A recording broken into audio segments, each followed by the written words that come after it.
Good afternoon to you. 406 here, News Talk 105.9 WMAL, where we're making sense of the news. Coming up, Tom Fitton joins us this hour from Judicial Watch. The Denise Krepp is here at 5 o'clock. We talk Washington, D.C. and crime with her. You can join us, 888-630-9625, 888-630-WMAL.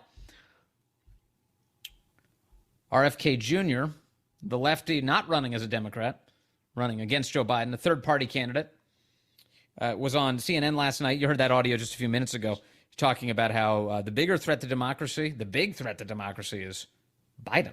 It's Biden. Big threat to our constitutional republic.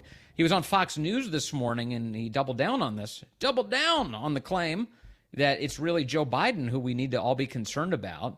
And here's what that sounded like. Take a listen.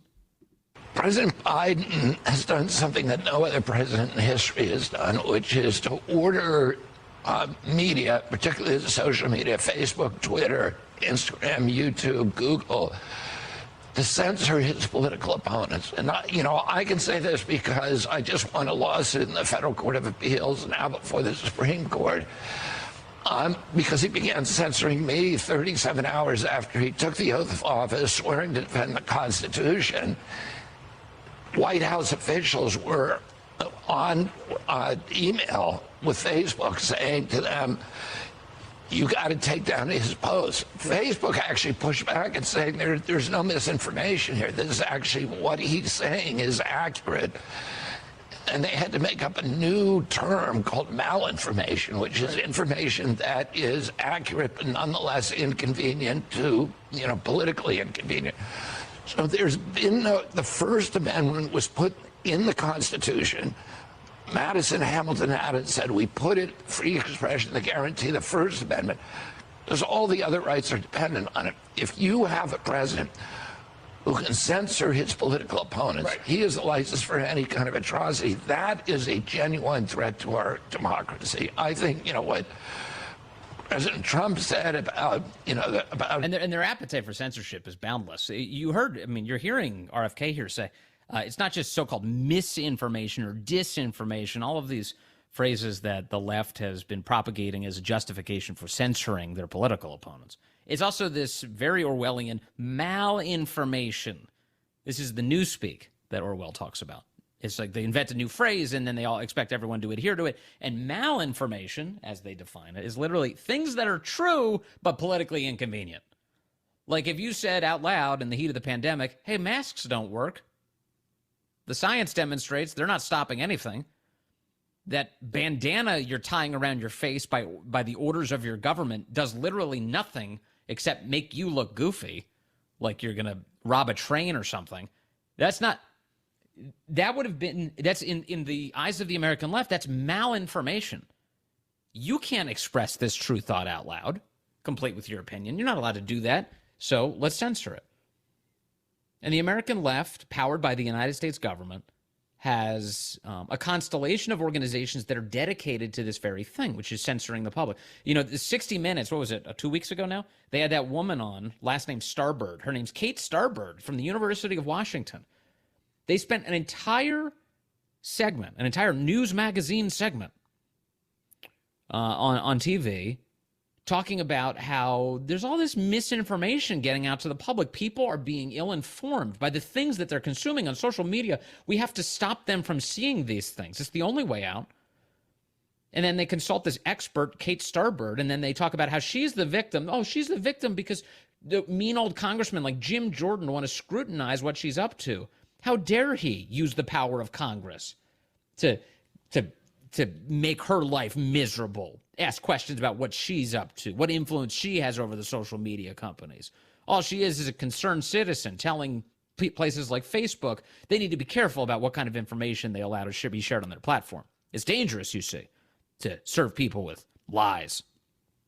But what 60 Minutes never discloses, over the course of the entire Leslie Stahl-driven broadcast, is that Kate Starbird is in the employ of the federal government. She's being paid millions of dollars. Her and her organization are being paid millions of dollars in the form of federal grants. So to be more specific, she's not employed by the federal government, but she's making a ton of cash from you. And the feds are giving that money to them for a very specific reason. is to accelerate the censorship of you. They use your money to censor you. What a neat trick. What a great arrangement. And so RFK is pointing out this has been playing out in the courts. RFK is among the Democrats who were censored by the Biden administration for expressing politically inconvenient views in a convincing or influential or far-reaching way. And so therefore they need to be censored. And there's all the email traffic in the world showing the federal government outraged that RFK was expressing any of these ideas, whether it be about the COVID vaccine or masks or whatever the issue is. And so here he is, of course, saying, like, look, the second Biden came in office, he supercharged the government censorship efforts by way of their power over these big social media companies. Questioning the election and to the extent that he engaged in an effort to overthrow that, of course, that's a threat to democracy, but it is not the worst threat undermining. So this is phoniness here from RFK, suggesting that Trump sought to overthrow our constitutional republic or in any capacity. The beginning of his sentence is correct. Questioning the results of an election is not a threat to our democracy. In fact, you might even argue that your ability as a citizen to raise questions about the election, if you are able to do that in safety and peace, you're living in a thriving democracy. If you can raise questions about how an election was conducted and get actual answers to those questions, that's exactly the place you want to live. That's the kind of constitutional republic you want to live in. One that protects your right to both ask those questions and will be transparent enough to answer them. That's what you want. And so RFK here leaning into some of this lefty nonsense around Trump because, of course, he's trying to appeal to lefty voters this election. First Amendment of our Constitution, and then weaponizing the federal agencies to get his opponents off the ballot. And in my case, I just say particularly, denying me Secret Service protection. That's never happened in history. Yeah, and despite efforts to, attempts on RFK's life and real threats that his campaign has faced, and he's asking for this Secret Service protection. It's not like the Kennedy family's ever had to be worried about anybody killing them. Yeah, so RFK asked for protection. The Biden White House says, up yours, we're not giving it to you. And the reason for that is pretty obvious. They don't want to dignify his presidential campaign with the pageantry of the Secret Service. They don't want to give Secret Service agents to RFK because then it would suggest, it would declare that the federal government thinks he's a legitimate political campaign. So they're not going to give it to him. You're on your own. In fact, use your campaign money to pay for private security, and that'll be even better for us. That's the Biden plan. Now, these RFK comments have attracted a lot of attention. Chris Cuomo, who is now liberated from CNN for a number of reasons, was reacting to this. He was on this podcast called the PBD podcast. I still haven't checked this thing out. I do see a lot of clips from it.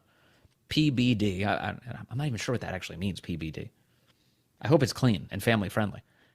But here's Chris Cuomo reacting to this and starting to give, the kind of truth that he probably couldn't have delivered when he was on CNN. All right, so there's a lot here, okay? One, you're seeing why Bobby doesn't get invited on a lot of... I know him. He's Bobby. This is my boy Bobby. This is like guys who refer to Robert De Niro as Bobby, It's like, oh, Bobby De Niro. Yeah, oh, you know him? You're buddies with Bobby De Niro? Mainstream networks, okay? They do not want to hear anything that he's saying right now.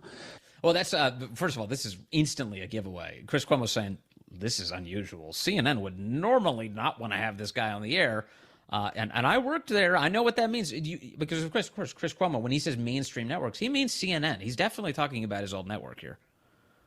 Here's a little bit more. People don't like what the government did under Biden during COVID with respect to policing what was on social media. This is the democracy issue of our generation.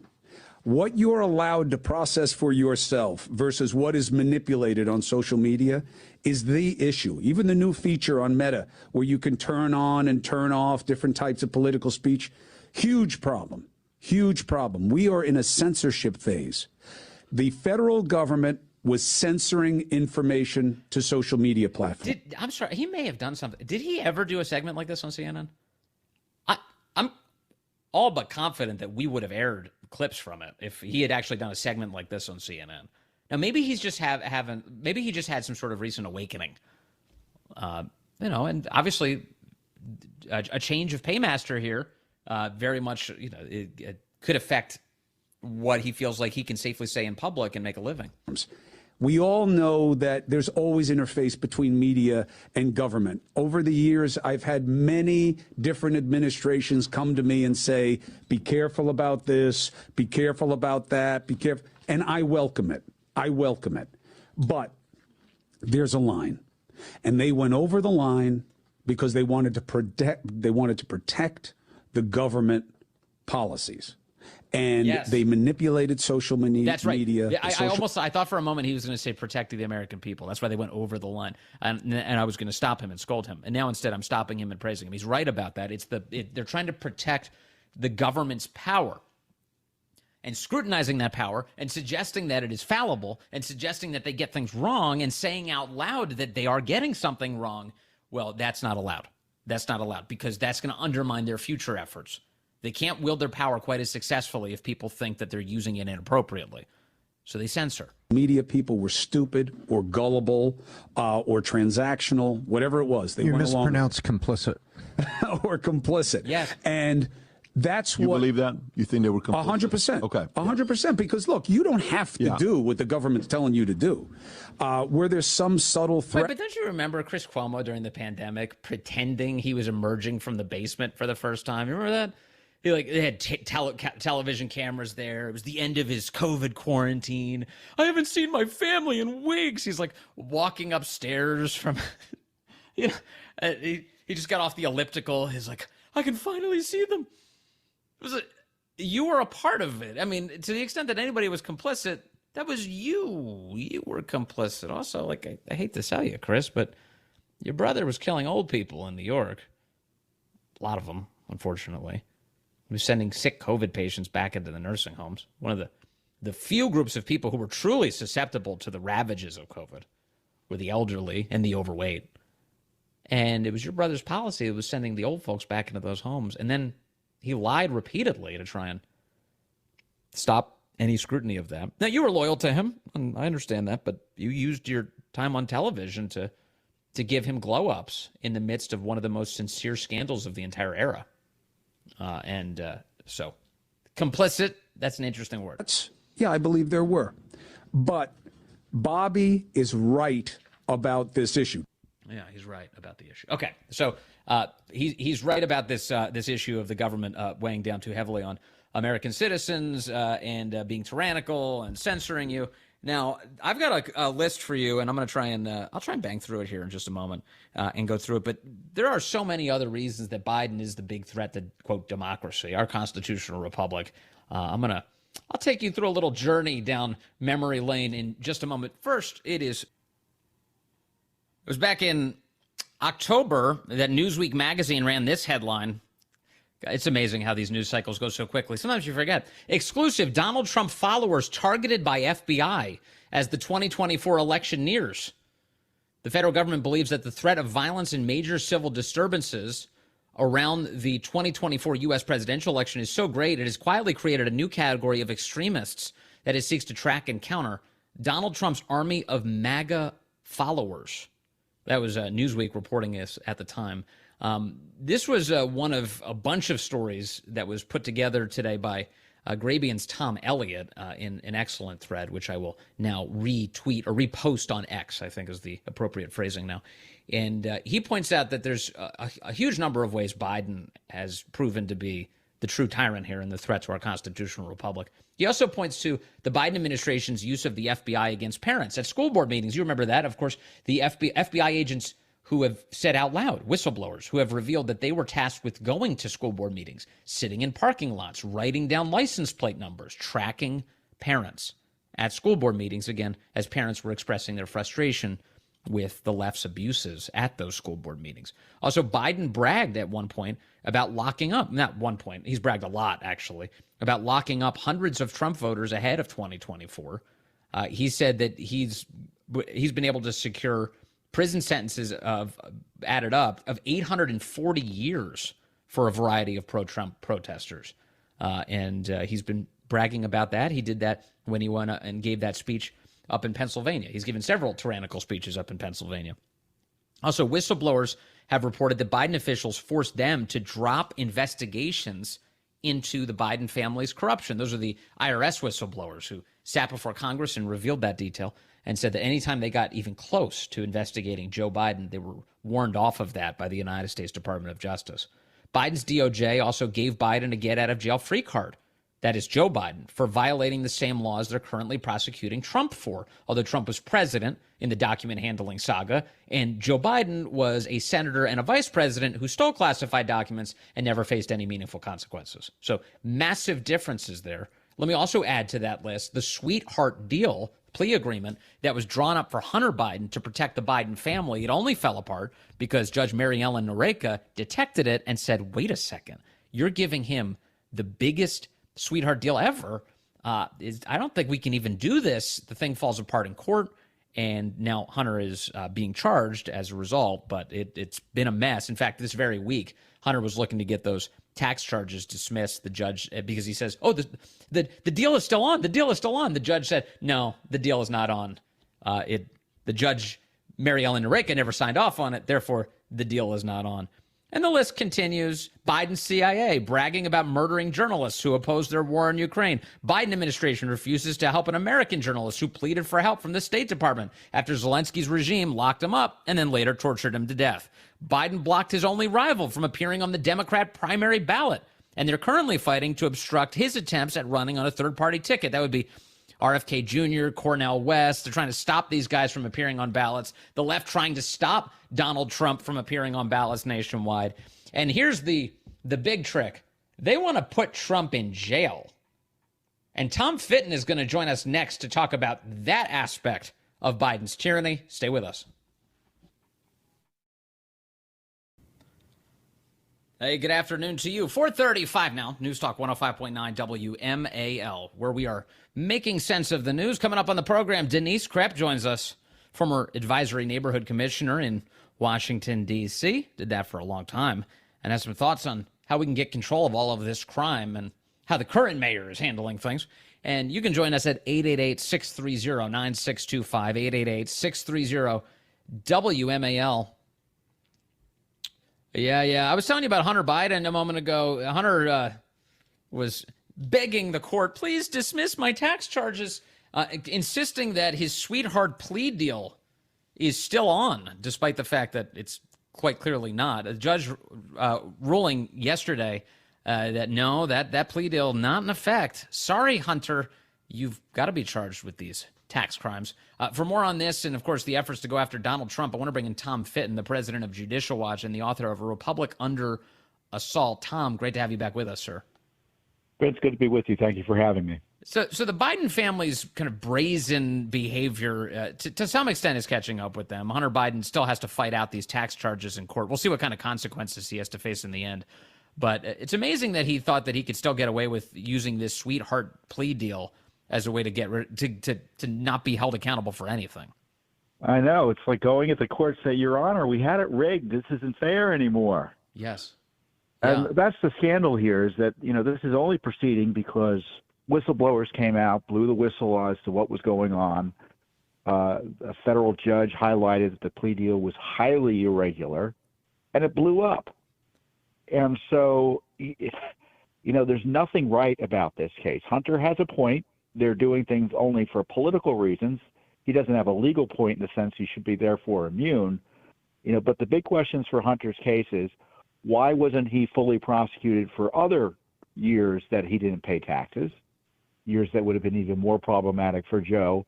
And where are the leads to Joe Biden here? There's all this money that was laundered into Hunter's accounts, and we've learned separately that any attempts to follow those threads to Joe were obstructed by this administration's Justice Department.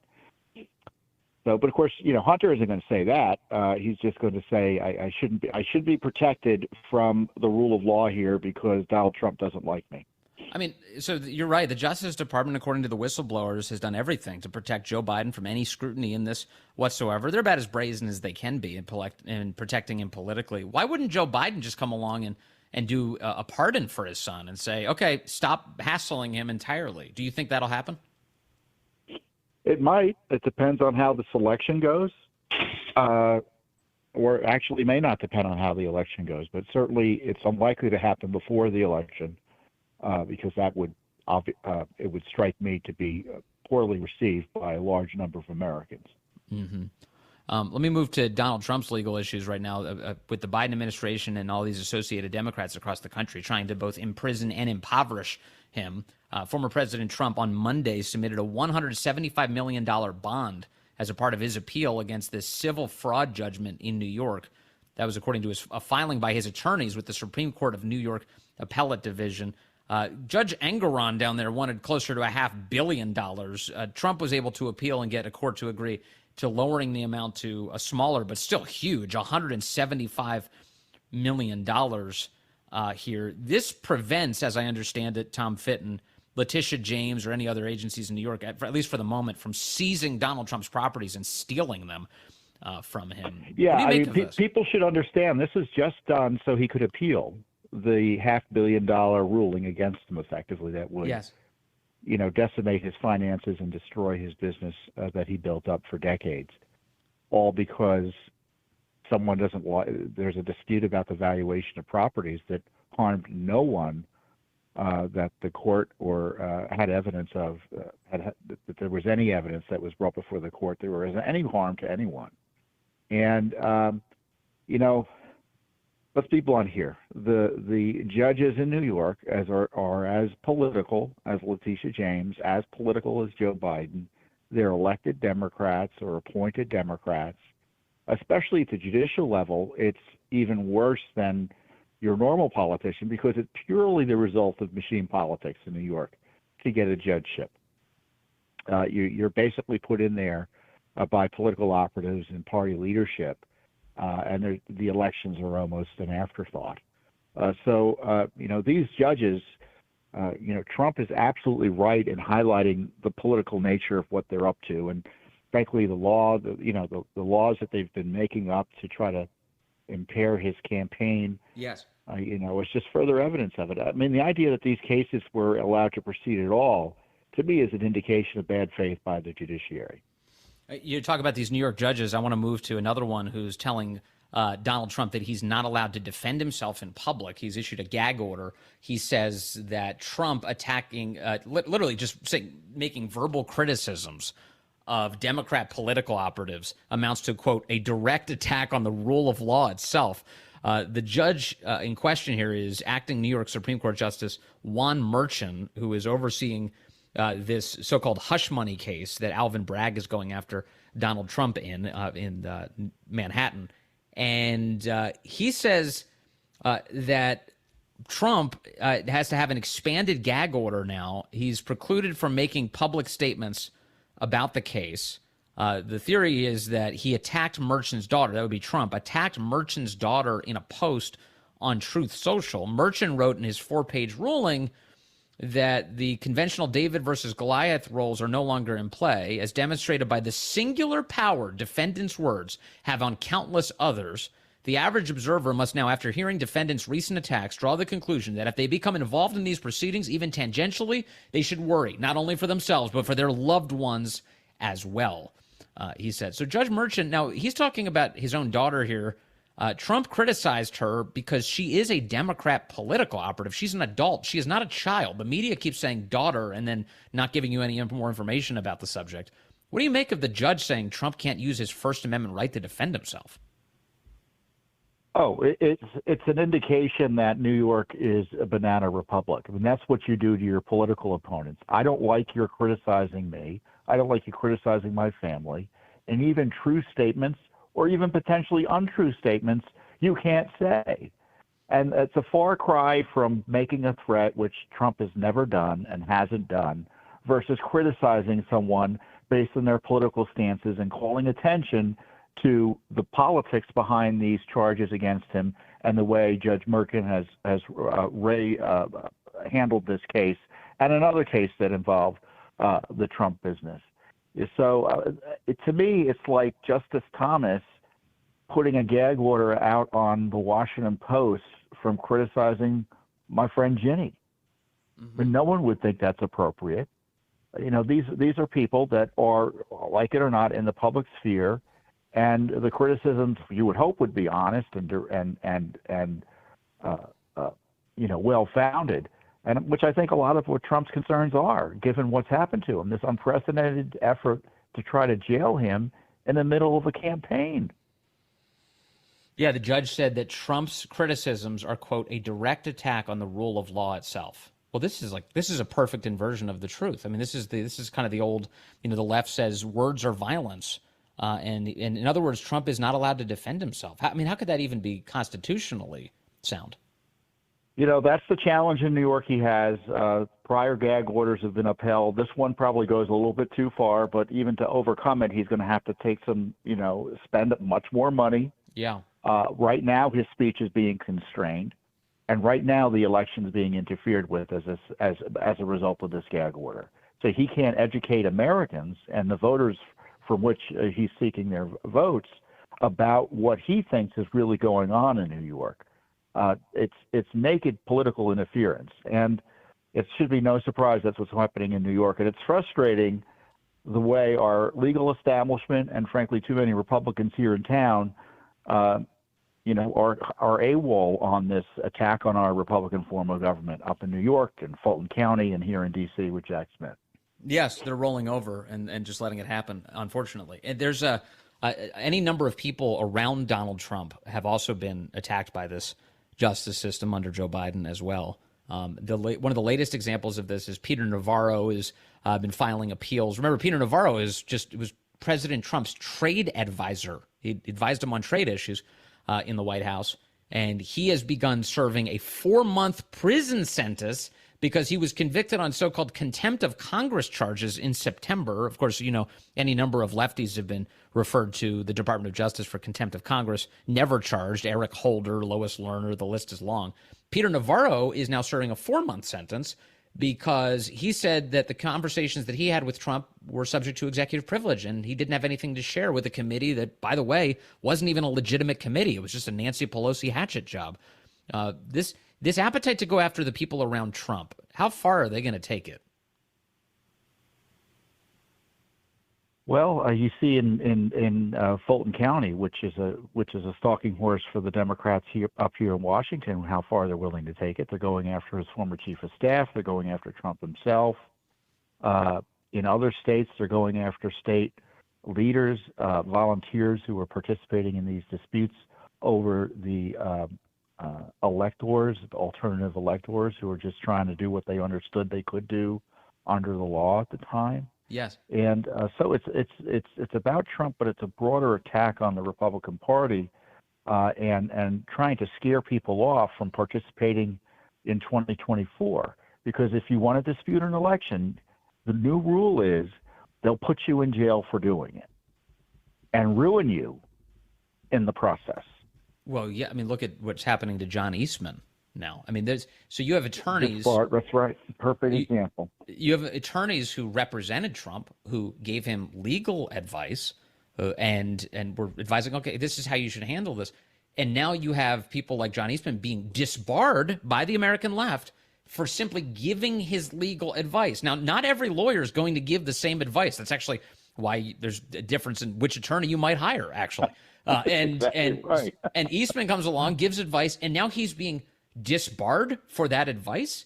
John Eastman committed no crime. He gave advice on what he thought the law said, and now he's being disbarred for that. Does that make any sense other than as political tyranny?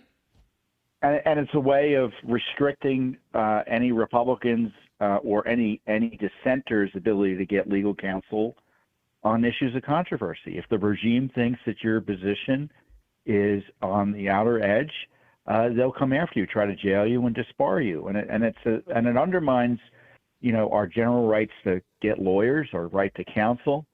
And they're even, it's like me. I got called in before the grand jury, was harassed on all of these issues. Yes. For hours. Now, I was just a witness. I mean, you can just imagine how much money it cost to deal with those issues. The Judicial Watch was subpoenaed. I was subpoenaed. Outrageous harassment. Why? Because we were standing strong on election integrity, and we were calling out the Justice Department over their hypocritical and lawless attacks on Trump. We're doing our job as a government watchdog, and we were hauled in before a grand jury and harassed for hours. And I tell you, that's what goes on in Russia. That's what goes on in China. And the left may not want to hear this, but it is no better than an authoritarian, totalitarian regime in terms of their crazed effort to keep Trump off the ballot and jail him before the election. And to scare anybody else away from even wanting to support him in the first place, to help him get across the finish line. And the other piece, of course, is, as you just alluded to, is the financial impact. They really want to take it out of Trump, but they definitely want to take it out of everybody around him. Just ask General Mike Flynn or anybody who's been subjected to this system. The goal is to impoverish you and leave you with nothing. I mean, sure. If you're a defendant in that Fulton County craziness down with Fani Willis, yeah, and you want to fight, you're facing $1 million plus in legal fees. I'm sure that would be the case. Well, and what's frustrating to me, Vince, is that we had Republicans in the House running the House. They had opportunities to kind of take a stance against this by defunding certain aspects of what Fani Willis was doing, yep, both directly and indirectly. The same with Jack Smith, the same with Alvin Bragg and Letitia James. And they couldn't give a rat's tail about doing any of that, it seemed, and they didn't. So we can complain about Jack Smith's abuse. Just so everyone listening, fully funded by the Republican-controlled House and many Republicans in the Senate. Yeah, it's a tragedy, a real tragedy. Thank you for calling it out. I know you've been subjected to it. Thank you very much, as always. Tom Fitton from Judicial Watch. Really appreciate your time today, sir. Each passing day, either you see headlines of crime in D.C. or you experience it yourself in the district, our nation's capital, unfortunately. And this week, D.C. Mayor Muriel Bowser went on CNBC, was asked during their morning show by host Joe Kernan whether or not his daughter, who's in her 20s, should feel safe in the district. She's heard gunshots outside of her home. Take a listen. My daughter's there, and I'm a nervous person already. So she's in her 20s. I already worry. She worries. She's scared. She doesn't feel safe. They had a place broken into, and someone got shot on her block. And she wanted me to just ask you, what's the answer? Do you have a plan? Is it broken windows that you got to do more of that, or is it more funding for police? Broken windows, he means arrest people for small crimes to make sure they know the consequences of illegal acts before things get really out of control. That's the Rudy Giuliani policy that works so well in New York. What's the plan? Should she feel safe in D.C., Mayor Bowser? Absolutely, and this is what you should know. I just got she should be like me, travel with armed security. Update from my deputy mayor, and crime is down in all categories in Washington, D.C., especially those categories. I mean, you would hope so, by the way. Last year, just these record levels. I mean, at some point, it has to come down from the stratosphere. It so troubled us last year with robbery and carjacking, down more than 30%. So we've done the things that we know will reset our public safety ecosystems. Yeah, they continue here. But what about consequences for criminals? If criminals aren't afraid of what's going to happen to them for minor crimes, and there's going to be a no bail release, or they're not going to do any time, that they don't respect the police and they're not afraid. They're not, they do whatever they want, basically. It becomes lawless. There's nothing to that. Well, this is what I can tell you, and what I have engaged my legislature with over the last year. And that's making sure what I call resetting our public safety ecosystem. That it is based in accountability, and it's based in giving people opportunities to go on the straight and stay on the straight and narrow. And that's what we see. And that's why we see, I think, the very dramatic increase that we're experiencing this year. Sometimes it takes time for people in the press and the community to really hear and feel that progress. Well, there's gunshots outside your home. It does make it hard to feel the progress. Denise Krepp will join us coming up. She's a former advisory neighborhood commissioner, a Democrat who is tough on crime. She's got some thoughts on how Mayor Bowser's handling things.